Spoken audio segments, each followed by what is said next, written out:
Hello everyone, कैसे हैं आप सभी। ये है हमारी डेली डोज ऑफ जीके की सीरीज का पार्ट 6। तो चलिए वीडियो को शुरू करते हैं।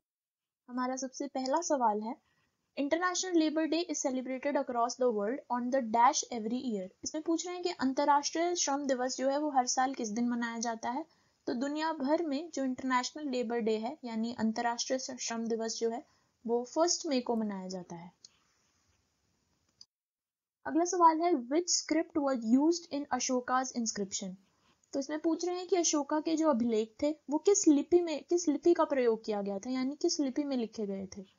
तो अशोका के इंस्क्रिप्शन जो है वो ब्राह्मी लिपि में लिखे गए थे, याद रखिएगा, ब्राह्मी लिपि में।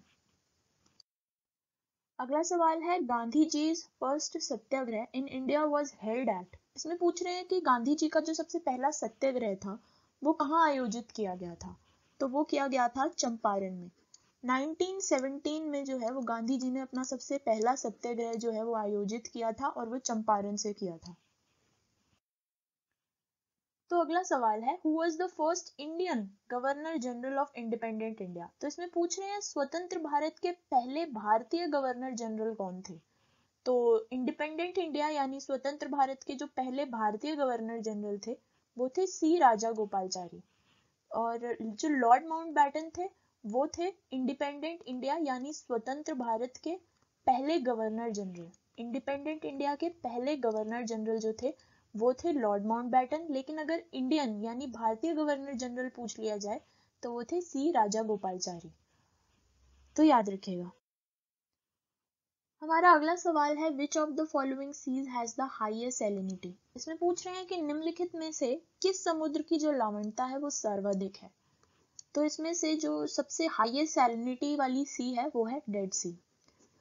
डेड सी का जो खारापन है वो बहुत ही सर्वाधिक है इन सारे समुद्रों में से। अगला सवाल है, monoculture is the distinct characteristic of. इसमें पूछ रहे हैं कि जो मोनोकल्चर है वो किसकी विशिष्ट विशेषता है।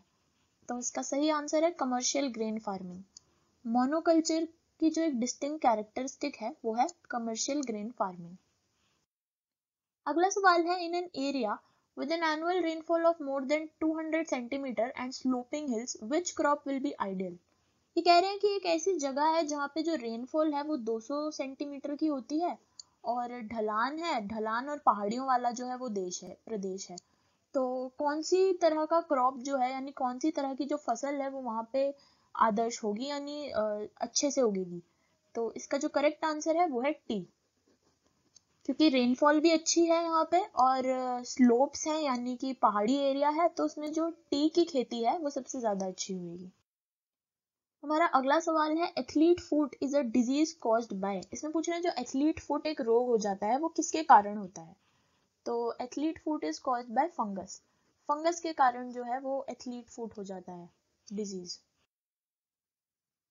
तो हमारा अगला सवाल है, in India the air prevention and control of pollution act came into the force in 1981 but was amended in dash to include the noise as an air pollutant.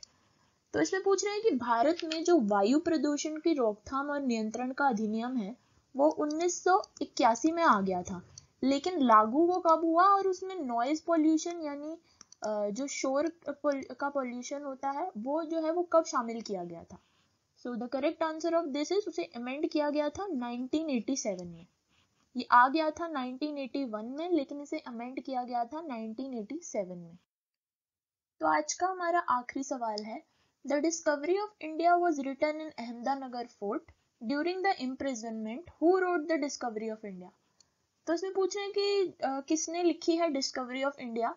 ये उन्होंने जो लिखी थी वो कारावास में लिखी थी, अहमदानगर फोर्ट में। अहमदानगर जो किला था उसमें जब उन्हें जेल हुई थी तो उन्होंने डिस्कवरी ऑफ इंडिया लिखी थी।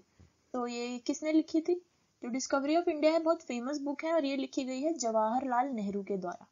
जवाहरलाल नेहरू हमारे फॉर्मर प्राइम मिनिस्टर रह चुके हैं और एक फ्रीडम फाइटर भी रह चुके हैं। तो ये था हमारा आज का आखिरी सवाल। आपको मिलते हैं अगली वीडियो में। Thank you.